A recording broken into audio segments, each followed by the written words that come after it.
Over 100 million people have watched this adorable video. Look at this.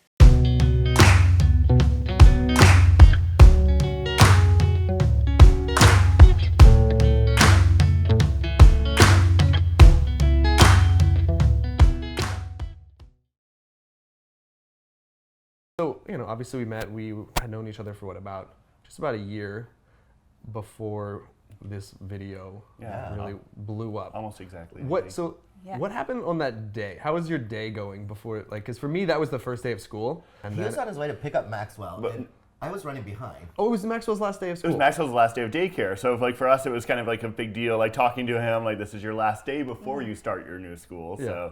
So we had met up earlier before that.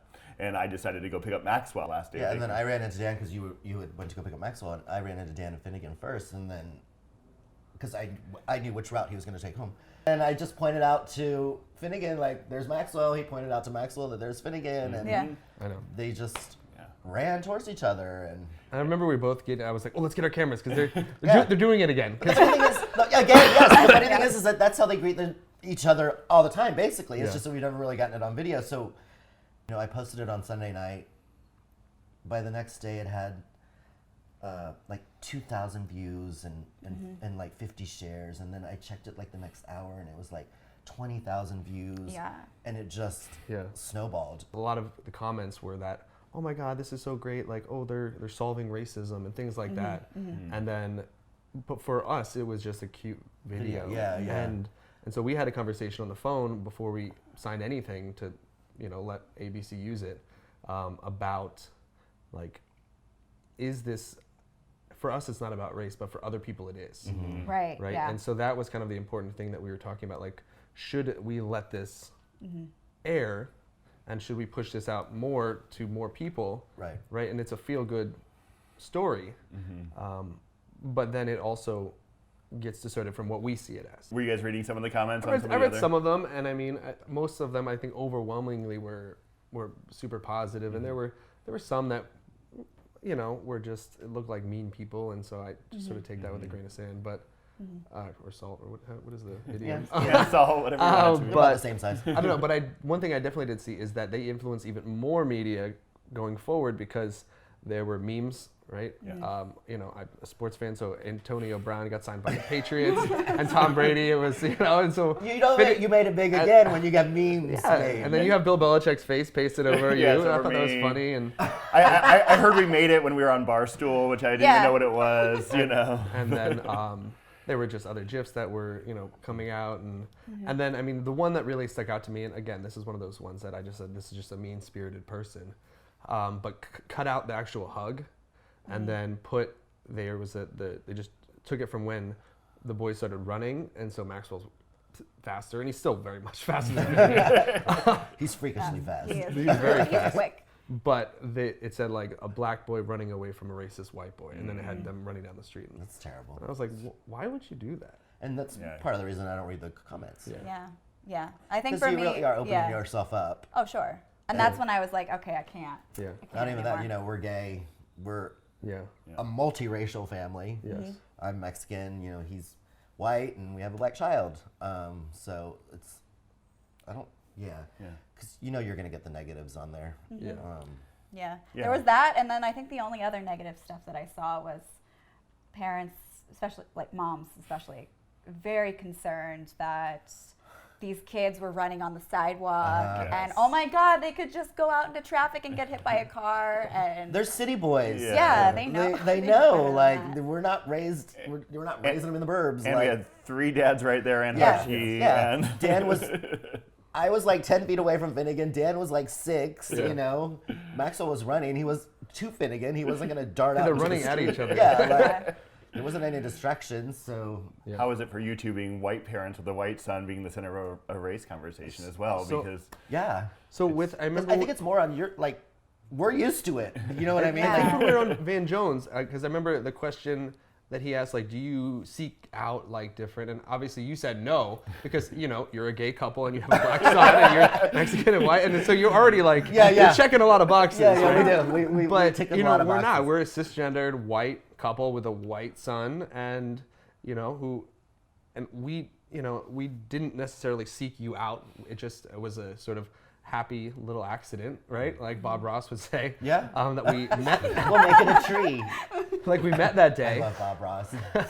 But, you know, it's just, I remember, so, you know, because I didn't look through all the comments because there were like 14 million comments. But I did just, I had time and I would just scroll through. And so especially after we had, because people were saying before we went on the Ellen show, oh, look, they're great parents. Like, you know, they're, you know, talking about, you know, making sure their kid like hugs someone of another race. Okay, and so that is a super low bar for parenting for me, right? If your kid isn't just actively racist, you are a good parent. Right. It's not quite. That's Yeah, a low right. It's not quite. bar. It's Yeah. a low bar. Like that's how it should be. Like, But then when we went on Ellen, a lot of people didn't realize that you are, you know, a gay couple. Right. And then, oh my God, look at them. You know, they're, you know, so inclusive and woke. You know, no, they're just nice people. Like, why can't you woke. just like, yeah, I don't what know. does it matter? Like, it shouldn't matter. But again, the whole, you know, being representation of different races, like, it just shouldn't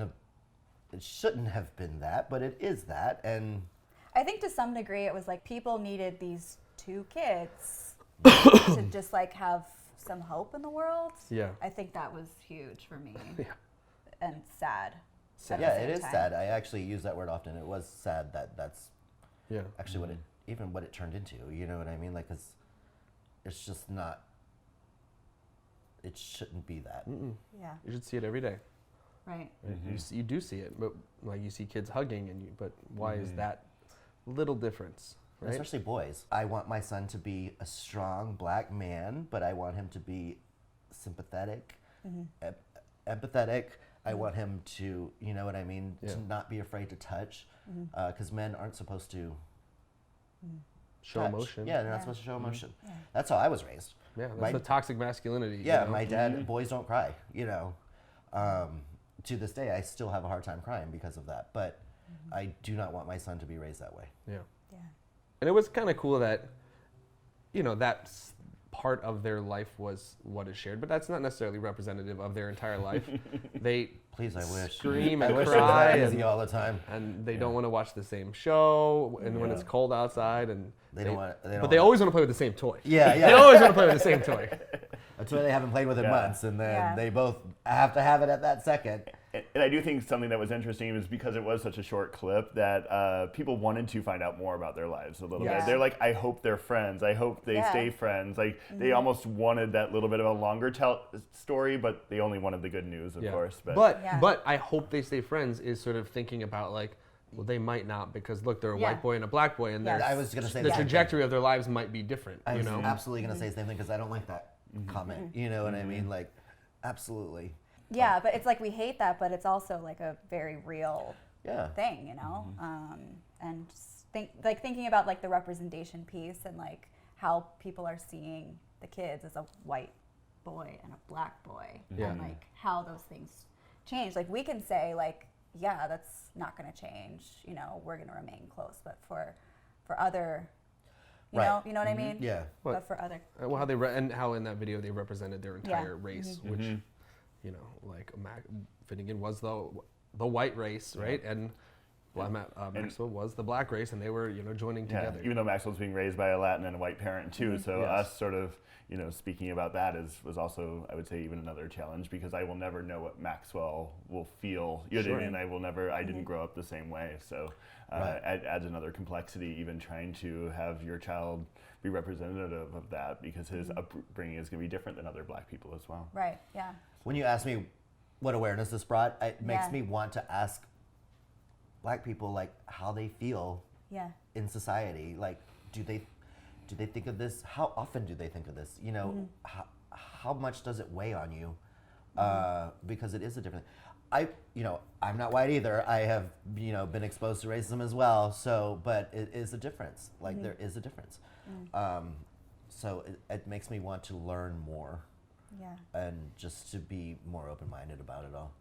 So where do we go from here? Like, Yeah. that I know Erica and we've talked a lot about sort of what we do now. Not that we don't want fame or anything else, but we just feel like there's this sort of onus on us because we had this thing happen. We tried to be good parents. We did. We try to be good parents. Yeah. We try to be open-minded, and But we try to be good parents every day. We like- try to love everyone, and we try to do things like to be good for the community. But now we feel like we sort of have this, not quite a burden to bear, but like a responsibility to do something else, right? To I agree. to show more. Yeah, absolutely. I know we have discussed on what is next, and I think we're all kind of unsure, but we know we want to do something. Yeah. You know, I think a great idea is to write a series of children's books and, you know, based on the adventures of Maxwell and Finnegan. And again, we live in New York City where they're exposed to all different kinds of everything. Yeah. Yeah. And just to include those in the books. And, you know, I know for one, it's hard for me to find books of inclusivity for toddlers. I do a lot of research, and I even have books custom made for Maxwell because there's not a lot of books that feature a black boy. So that's something that I think it's a white space. Yeah. It's Yeah. a white space in what's needed. And not even necessarily for those like types of stories to be about, you know, being black, being adopted, having two dads, Yeah. you know, but just kind of like telling an everyday experience of friendship and kind of Yeah. including those elements that obviously Like even just our friendship, you know, Yeah. like I said, we come from very different backgrounds, and you know, we were raised very differently, and you know, for you guys to be so open and honest and just with everything, you know what I mean? Like there's not many people out there like that. So even the fact that our friendship, where I asked you earlier if that's what you saw when you first saw the video or when we first met, Yeah. you know, the fact that's what makes you different. That's what makes you special. Yeah. But that's how it should be for everybody.